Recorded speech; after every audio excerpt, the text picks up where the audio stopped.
Pernahkah kalian bertanya-tanya bagaimana perusahaan-perusahaan besar di Indonesia menyusun laporan keuangan mereka? Apakah ada aturan khusus yang harus dipatuhi? Atau apakah semua bisnis harus mengikuti standar yang sama? Jawabannya ada pada 4 pilar standar akuntansi keuangan atau SAK. Dan di video ini, saya Kardo Samsul Pamutar, kita akan membahas standar akuntansi keuangan yang ada di Indonesia. Mulai dari perusahaan besar hingga UMKM, setiap jenis bisnis tentunya punya standar akuntansi yang berbeda. Jadi, standar mana yang cocok untuk bisnismu? Yuk, simak sampai akhir, karena di sini kita akan kupas tuntas tanpa bikin pusing tentunya. Jadi standar akuntansi keuangan di Indonesia itu disusun oleh Dewan Standar Akuntansi Keuangan Ikatan Akuntansi Indonesia (DSAK IAI) untuk memenuhi kebutuhan berbagai jenis entitas yang beroperasi di Indonesia. SAK ini dibagi menjadi 4 pilar utama, masing-masing dirancang sesuai dengan karakteristik dan kebutuhan entitas yang berbeda tentunya. Jadi pada kesempatan ini kita akan bahas yang pertama SAK internasional, kemudian kedua SAK umum, dilanjutkan dengan SAK EP atau etap, dan dilanjutkan dengan SAK EMKM. Kemudian nanti kita akan bahas apakah standar akuntansi keuangan di Indonesia mengacu ke IFRS atau US GAAP, dan apakah satu standar fit for all, dan yang terakhir nanti kita akan masuk ke kesimpulan. Kita masuk ke pembahasan yang pertama adalah SAK internasional atau IFRS based. Jadi SAK berbasis IFRS ini diterapkan oleh entitas yang memiliki akuntabilitas publik, yaitu perusahaan yang terdaftar di pasar modal, emiten atau perusahaan publik yang sahamnya diperdagangkan secara bebas.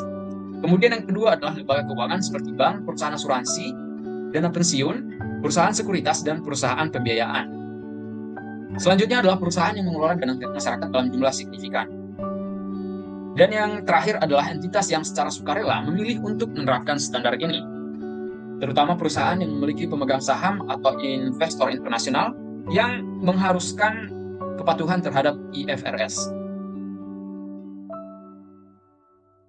Untuk referensi atau acuan standarnya, yang pertama adalah berbasis International Financial Reporting Standards atau IFRS yang diterbitkan oleh International Accounting Standards Board atau IASB. Standar ini diadopsi dan disesuaikan dalam pernyataan standar akuntansi keuangan atau SAK yang diterbitkan oleh tadi DSAK IAI. IFRS ini lebih berbasis prinsip atau principle based dibandingkan dengan US GAAP yang berbasis aturan atau kita sebut dengan rule based. Kita masuk yang kedua adalah SAK umum. Jadi apa yang membedakan SAK internasional dan SAK umum? Untuk SAK umum itu diikuti oleh dan berlaku untuk entitas dengan kepentingan publik, tapi tidak memiliki akuntabilitas publik yang signifikan. Kemudian yang kedua adalah perusahaan besar yang tidak terdaftar di bursa saham, namun memiliki banyak pengguna laporan keuangan, seperti misalnya perusahaan swasta yang besar, anak perusahaan dari perusahaan publik, kemudian misalnya lagi perusahaan dengan investor institusi, dan atau perusahaan yang memiliki pinjaman bank dalam jumlah besar, serta perusahaan dengan banyak pemegang saham. Untuk referensinya, yang pertama ini juga berbasis IFRS atau modifikasi tetapi dengan beberapa modifikasi dan penyesuaian terhadap kondisi di Indonesia tentunya. Kemudian ada PSAK yang berbasis IFRS ini diperbarui secara berkala agar tetap selaras dengan perkembangan IFRS global. Yang ketiga adalah SAK etap atau kita sebut dengan entitas tanpa akuntabilitas publik, atau SAK entitas privat, SAK EP. Entitas yang wajib mengikuti yang pertama adalah perusahaan yang tidak memiliki kewajiban terhadap masyarakat luas dalam skala besar, seperti perusahaan yang sahamnya tidak diperdagangkan di pasar modal. Kemudian yang kedua adalah perusahaan kecil hingga menengah, yang tentunya laporan keuangannya digunakan oleh pemilik, kreditur, atau regulator secara terbatas.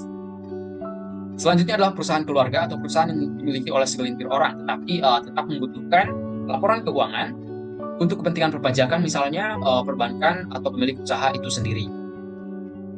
Kita masuk ke referensi atau acuan standar.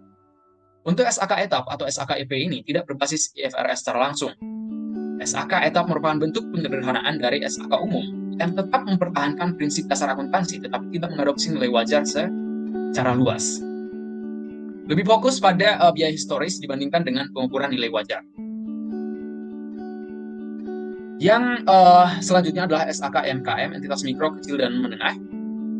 Entitas yang wajib mengikuti SAK ini adalah tentunya usaha mikro, kecil, dan menengah, yaitu usaha yang berskala kecil hingga menengah dengan jumlah transaksi yang lebih sedikit dan struktur organisasi yang lebih sederhana. UMKM yang membutuhkan laporan keuangan standar untuk keperluan sendiri juga menggunakan SAK MKM ini, seperti mengajukan pinjaman ke bank atau lembaga keuangan lainnya, kemudian memenuhi persyaratan investasi atau kemitraan dengan perusahaan lain, kepatuhan terhadap regulasi perpajakan atau persyaratan pemerintah. Untuk referensi atau acuan standar yang digunakan oleh SAK MKM ini, yang pertama tentunya bukan berbasis IFRS, tetapi merupakan standar yang sangat sederhana dibandingkan dengan SAK ETAP. Fokus pada pencatatan dasar berbasis akrual yang mencakup 3 laporan utama, yaitu laporan posisi keuangan, laporan laba rugi, catatan atas laporan keuangan atau CLK. Tidak ada pengakuan aset tidak berwujud, pengukuran nilai wajar, atau aturan kompleks lainnya. Jadi ini sangat sederhana. Ya. Kita masuk ke pembahasan berikutnya. Apakah standar akuntansi keuangan di Indonesia mengacu ke IFRS atau US GAAP? Jadi SAK di Indonesia lebih mengacu pada IFRS yang diterbitkan oleh IASB. Seperti yang kita bahas di awal tadi, IFRS digunakan di lebih dari 140 negara termasuk Indonesia, sehingga lebih relevan untuk adopsi global. Sedangkan US GAAP itu atau Generally Accepted Accounting Principles adalah standar yang digunakan di Amerika Serikat dan dikembangkan oleh FASB, Financial Accounting Standards Board. Untuk perbedaan utamanya, IFRS berbasis prinsip atau principle based, artinya lebih fleksibel dalam penerapan. Kemudian sedangkan US GAAP berbasis aturan atau rule based, lebih rinci dan spesifik dalam ketentuan pengakuan dan pengukuran. Indonesia tidak mengadopsi US GAAP, tapi tetap memperhatikan perkembangannya untuk perbandingan dalam praktik akuntansi global. Selanjutnya pembahasan kita adalah apakah satu standar fit for all? Jawabannya adalah tentu tidak, karena tidak ada satu standar yang cocok untuk semua entitas. Alasan mengapa tidak ada one size fits all dalam standar akuntansi keuangan, yang pertama adalah perbedaan skala dan kompleksitas perusahaan. Perusahaan besar dengan akuntabilitas publik memerlukan standar yang lebih kompleks tentunya, misalnya IFRS. Sedangkan UMKM cukup dengan standar yang lebih sederhana seperti SAK EMKM. Kemudian yang kedua adalah dari segi biaya kepatuhan. Standar yang lebih kompleks seperti IFRS memerlukan investasi dalam pelaporan, sistem informasi, dan sumber daya manusia. Sedangkan UMKM atau perusahaan kecil tidak mampu menanggung biaya kepatuhan yang tinggi. Yang ketiga adalah tujuan laporan keuangan tentunya berbeda. Perusahaan publik perlu transparansi yang lebih tinggi untuk menarik investor. Sedangkan UMKM, usaha mikro, kecil, dan menengah itu lebih fokus pada pelaporan sederhana untuk perbankan dan kebutuhan internal saja. Kesimpulannya adalah Indonesia menggunakan 4 pilar standar akuntansi untuk memastikan bahwa standar akuntansi diterapkan sesuai dengan karakteristik dan kebutuhan masing-masing entitas. SAK umum dan SAK EPO berbasis IFRS, sementara SAK MKM lebih sederhana dan tidak sepenuhnya mengacu pada IFRS. Dengan demikian, Indonesia mengacu pada IFRS bukan US GAAP. Tidak ada satu standar yang cocok untuk semua entitas, sehingga dibuat 4 pilar standar untuk menyesuaikan kebutuhan. Untuk referensi, saya ambil dari Dewan Standar Akuntansi Keuangan Ikatan Dokter Indonesia tahun 2023 dengan judul Pernyataan Standar Akuntansi Keuangan (PSAK). Kemudian International Accounting Standard Boards, saya akses dari ifrs.org. Kemudian Ikatan Akuntan Indonesia dengan judul Standar Akuntansi Keuangan SAK Umum, SAK ETAP, dan SAK MKM. Dan juga dari Intermediate Accounting IFRS Edition, Undang-Undang Republik Indonesia Nomor 20 Tahun 2008 tentang usaha mikro, kecil, dan menengah. Kemudian yang terakhir adalah FASB.org, Financial Accounting Standard Boards, Generally Accepted Accounting Principles.